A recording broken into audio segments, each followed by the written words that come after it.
Hello, everyone, and welcome to Talkin' Town Talk. I'm your host for today's show, Larry Seidlinger, and we've got a special one for you today. Is we are up in Jefferson at Elevation Station, which is located, for you that have been around a little while, at the old Barnes Hardware and Lumber Company up here in Jefferson. And Elevation Station is a medical marijuana dispensary, I believe. And with me today is my special guest, Jake Brackett. And Jake, welcome to the show. Thank you.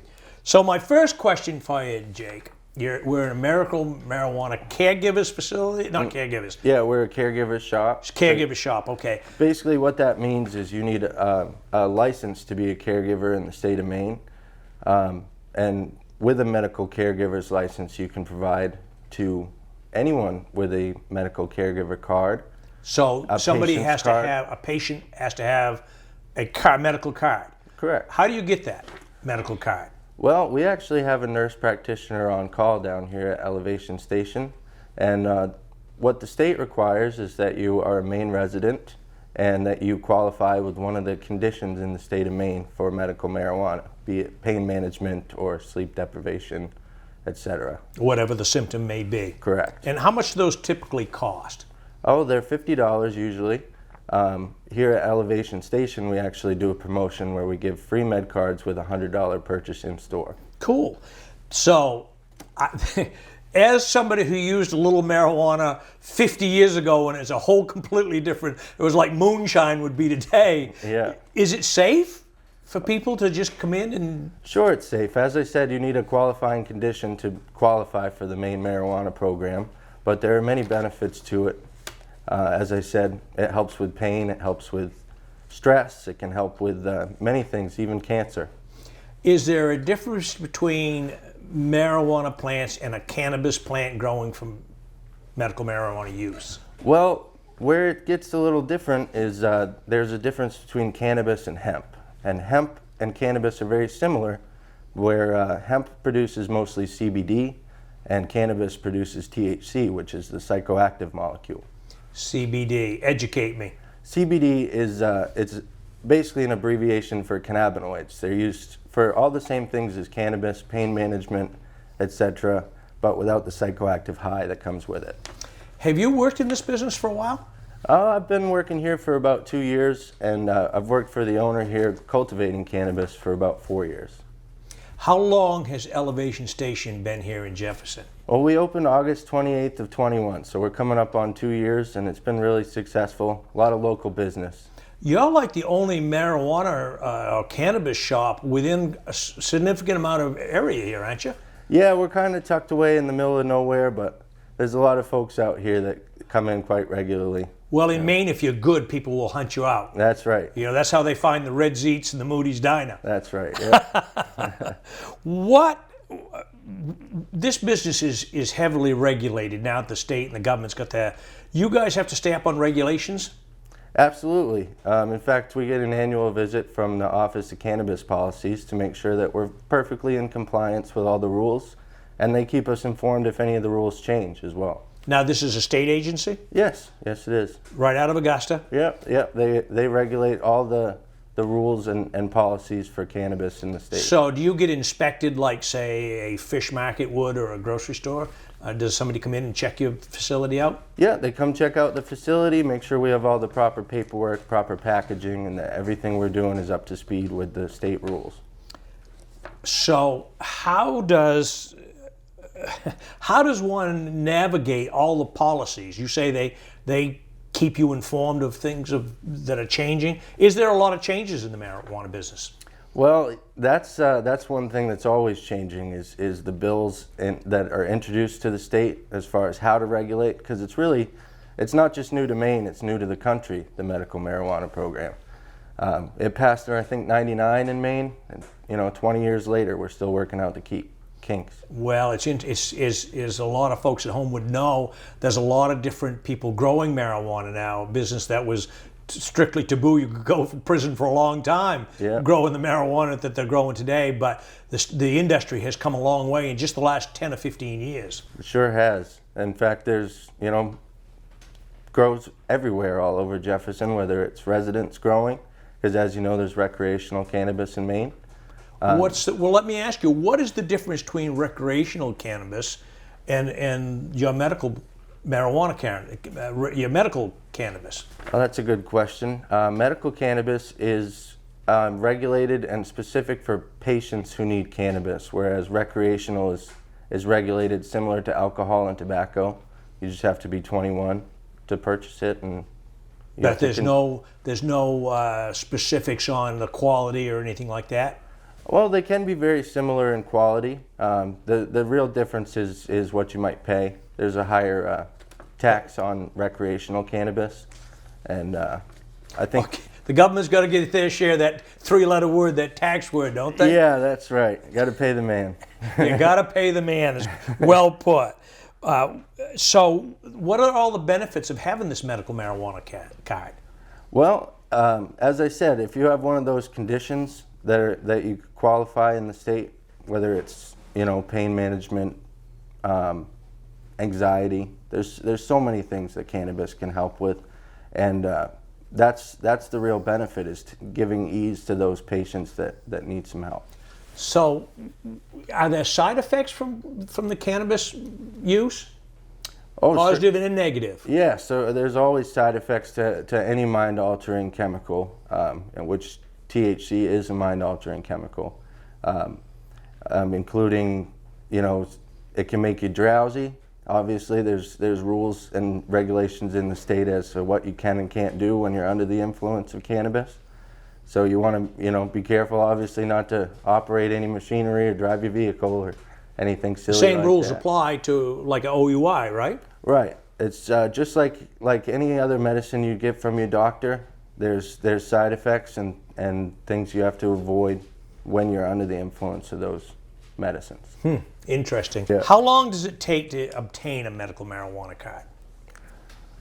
Oh, it takes about a week for it to come in the mail, and aside from that, it's just a real quick chat. We'll get her on the phone with you. That takes about 5 minutes just to reach out to her. And Oh, you can do it by telephone? Oh, yeah. You don't have to do it in face yeah, to face? we do it right here in store, right over the phone. It's like a 5-minute chat, and once you qualify, she'll send you and us a digital copy of your card, so you're able to make a purchase as soon as you get that card to your phone. And this is an opinion, your opinion only, Jake, but do you see a time where maybe the marijuana part might go away and it will be just recreational cannabis? Or do you think it may go the other way? Everybody has to have... I mean, what is the purpose of the recreational license that you have as opposed with the medical card? I think there probably will be a time where you don't need a medical card at all to procure cannabis. I mean, at one time, there used to be state liquor stores. You could only buy alcohol, hard liquor in a state store. Now that's all gone away. You can buy it. Yeah, it just needs a little more regulating and figuring out. A little more regulative. Of course we do. Yeah. Of course we do. A little more figuring before they can get all their ducks in a row. Can you overdose on cannabis? Absolutely not. There's never been a recorded case of anyone overdosing on cannabis. That said, cannabis taken in high quantities can be very overwhelming. Certainly, I've heard of people going to the emergency room like, oh my goodness, I'm too high and I don't know what's going on. Am I going to be okay? But yeah, you'll always be okay. Can you get addicted to it? Well, anything that you can enjoy, I believe, in my opinion, you can get addicted to. Anything's not good for you. Yeah, Not too good for technically you. there's no addictive chemicals in cannabis like you would find in tobacco. But in my opinion, anything that you enjoy, you can get an addiction to. Whether it's your cell phone or your video game, I'm sure your parents know all about that. Now, you say you've worked in the industry for 4 years. You started as a grower? Yeah. Working in a... Did you grow your own or did you work for a grower? I worked for the store owner here. Oh, Bob, yeah, okay. Yeah, under Bob as a cultivator. I did everything from mixing soil and transplanting to harvesting and everything that goes along with that. And now you manage this elevation station. That's right. So you really started right down in the dirt. That's right. Yeah. Now I'm up in the clouds, I guess. It's good. Too much of a good thing, huh? What is the most fascinating trend of this cannabis industry to you? Most fascinating trend. Well, what I find interesting about this industry is there's always new products popping up. Whether it's a new edible, just this past year we got in some ice cream, which I checked that out. Yeah, who You know, would have thought? I haven't consumed any cannabis for a full disclosure, in probably close to 45 years. Yeah. But I looked that ice cream over pretty close because I'm a big man on ice cream. Does that like have some soothing effect? Oh, sure it does. People use it mostly for a sleep aid, especially something like that, ice cream. Well, I'm using ice cream for a sleep aid now just before I go to bed. Yeah. This particular ice cream is made with nano-emulsified THC. And what that means is it's the cannabis itself is taken through an extra process to make the molecules smaller. So it actually affects you a little faster for those who are not sure exactly how much dosage they're comfortable with. Does it make the chocolate chip taste even chocolatier? Well, there's really not a whole lot of cannabis taste to it at all. That's one of the other, modern miracles. They found different ways to process cannabis so that you don't have those tastes. That said, there are a lot of edibles and smokables that do have those flavors, and some people thoroughly enjoy that. Do you see, as we progress, more and more foods coming with the infusion of cannabis in them? Oh, yeah. I mean... Is that a part of the business that probably is still untapped? Well, I wouldn't say untapped, but there's certainly a lot of untapped potential for new things. Yeah.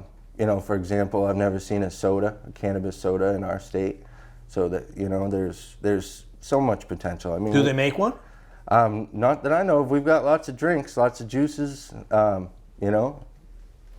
There's all sorts of fun, interesting recipes out there. We've even got pizza dough.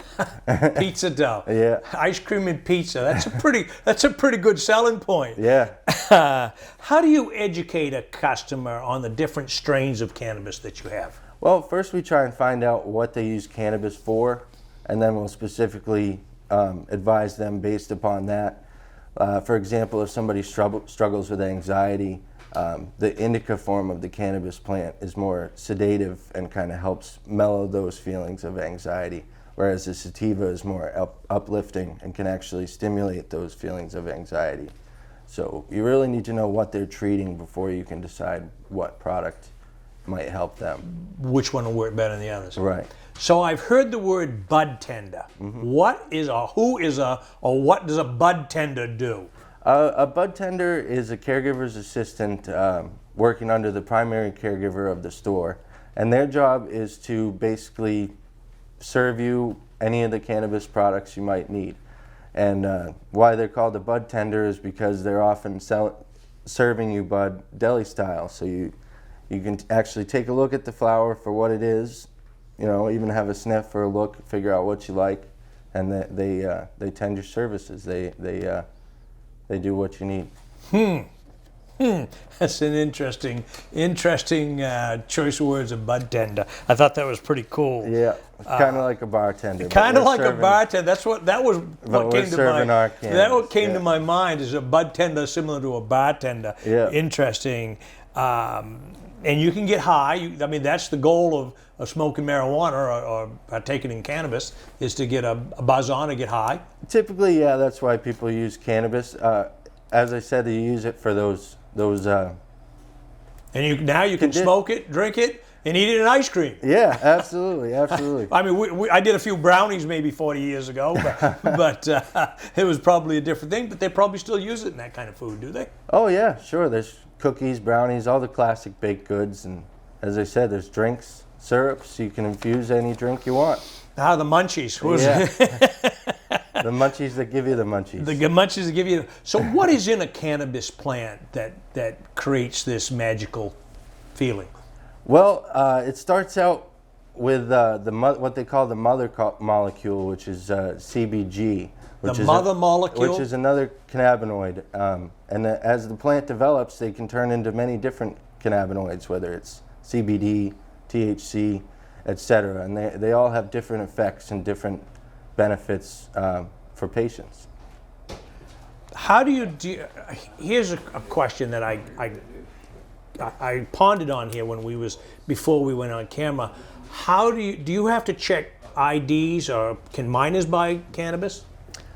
Minors can buy cannabis if they qualify as a patient, and they have to get a medical card just like anyone else. It's a little different for minors. They need to qualify with more than one doctor. I believe there's only one doctor in the state right now that has more than one nurse practitioner under him to verify for those patients. His name's Dr. Sulak.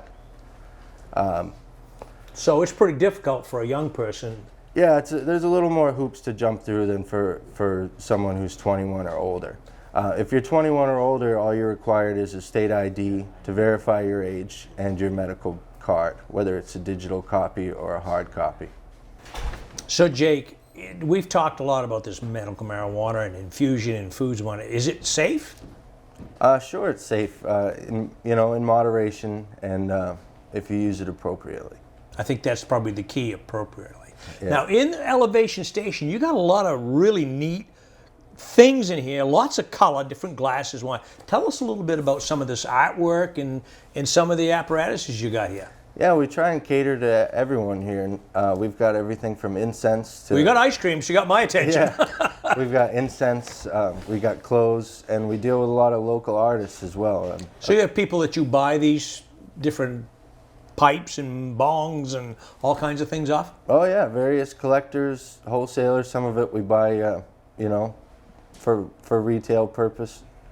I mean, obviously, I worded that horribly wrong. Well, no, that's okay. You've got some really interesting glass work here. Yeah, we actually met a collector at a small flea market that had been collecting for about 40 years, and some of this glass is from all over the world, from Italy, Poland. And I mean, if you wasn't even interested in the cannabis work, just to come in and look at the glass work here is really, really interesting. Yeah, you never know what you're going to find in here, for sure. It changes all the time, too, I take it. That's right, yeah. What else does Elevation Station have to offer here? Well, we try and provide a space for local artists to sell their products as well. We've just recently picked up some moose turd roach clips from Turdy Works. I've got my good friend Gardner Pato from, he went to Lincoln Academy with me. I've got a good bunch of his artwork in here, including comic books and metal sculptures. So we try and provide a space for all sorts of artists to... Do you see yourself maybe having some kind of an art show here this summer, maybe?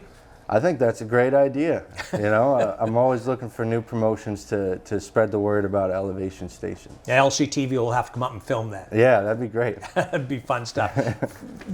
Jake, this has been really fun learning all about Elevation Station up here in Jefferson, Maine, and we want to thank you for educating this old dog here, who many decades ago now partook in a little bit of this marijuana business, but that was when it was highly illegal and you didn't want to get caught with it. It's funny how things come full circle sometimes. Yeah, they sure do. Your dad was probably chasing a guy like me around because we had what we shouldn't have had. Yeah, probably. So thanks an awful lot, Jake. Thank you to the folks here at Elevation Station for sitting down with us here this morning for Talkin' Town Talk and LCTV. I'm Larry Seidlinger, and join us next time, as you never know where you're going to find us on this Talkin' Town Talk deal, but we'll be somewhere, you can be sure of that. So thanks for watching. I hope you enjoyed the show as much as I did enjoy running it. Thanks a lot. See you next time.